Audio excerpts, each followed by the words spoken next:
এক ভাই প্রশ্ন করেছেন, একামত দেওয়ার সময় ইমাম ও মুক্তাদি কখন দাঁড়াবে?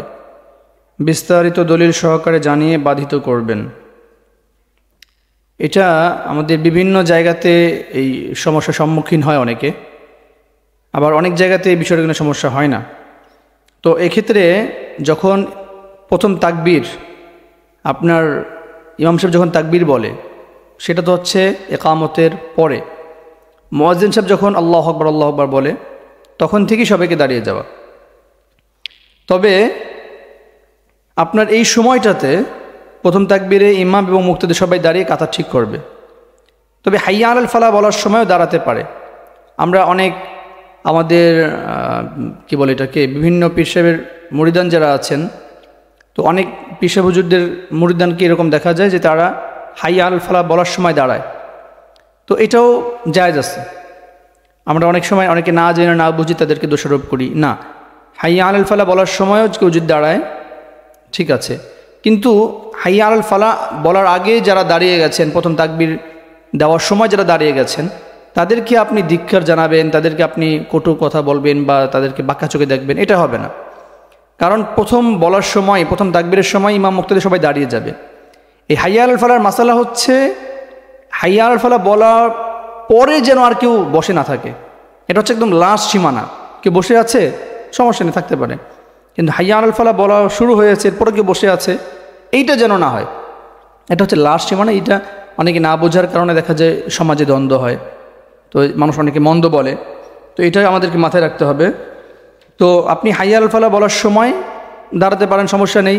কিন্তু হাইয়া আলাল ফালাহ বলার পরে যদি বসে থাকেন, এটা সমস্যা। আর কেউ যদি এর আগে থেকে দাঁড়িয়ে যায়, তাকেও আপনি মন্দ কিছু বলতে পারবেন না, যে হাইয়া আলাল ফালাহ বলার আগে কেউ দাঁড়াতে পারবে না, এই কথাটা বলা যাবে না। এই বিষয়টাকে যদি আমরা ফতোয়ার কিতাব থেকে দেখি, তাহলে হাশিম ইবনে আবিদিন, এখানেও রয়েছে মিরকাতুল মাফাতিহ, আপনার 2 নম্বর খণ্ডে 318 নম্বর পৃষ্ঠার মধ্যেও রয়েছে, মাকতাবাতুল আশরাফিয়া থেকে বইটি ছাপা হয়েছে। ফতোয়া ওসমানীর মধ্যেও রয়েছে। আমরা যদি ফতোয়া ওসমানীর যে ফতোয়াটা রয়েছে সেখান থেকে যদি আপনাদেরকে পড়ে শোনাই, सही तरीक़ा ये है कि तकबीर की इब्तिदाई ही में तमाम मुक्तदी खड़े होकर सफ़ी दुरुस्त कर ले, और बाज़ मकामात पर जो रवाज हो गया है कि इमाम और मुक्तदी बाहर से आकर बैठ जाने का एहतमाम करते हैं और हय्या अल फलाह से पहले खड़ा होने के कोई हरा जानते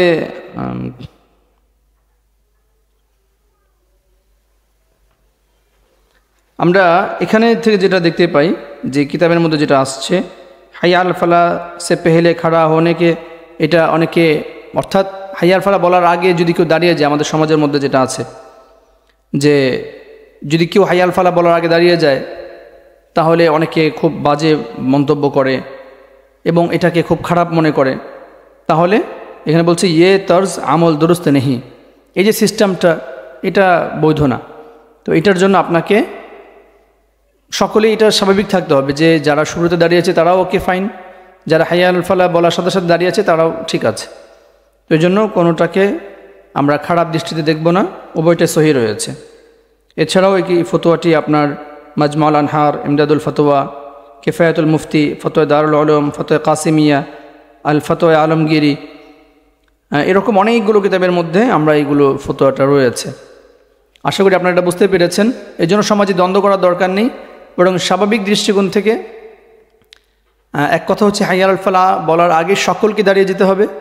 যদি কেউ শুরুতে দাঁড়ায় সমস্যা নেই, যদি কেউ হাইয়া আল ফালাহ বলার সময় দাঁড়ায় তাও সমস্যা নেই। তবে শুরুতে দাঁড়িয়ে কাতার ঠিক করে নেওয়া এটা ভালো।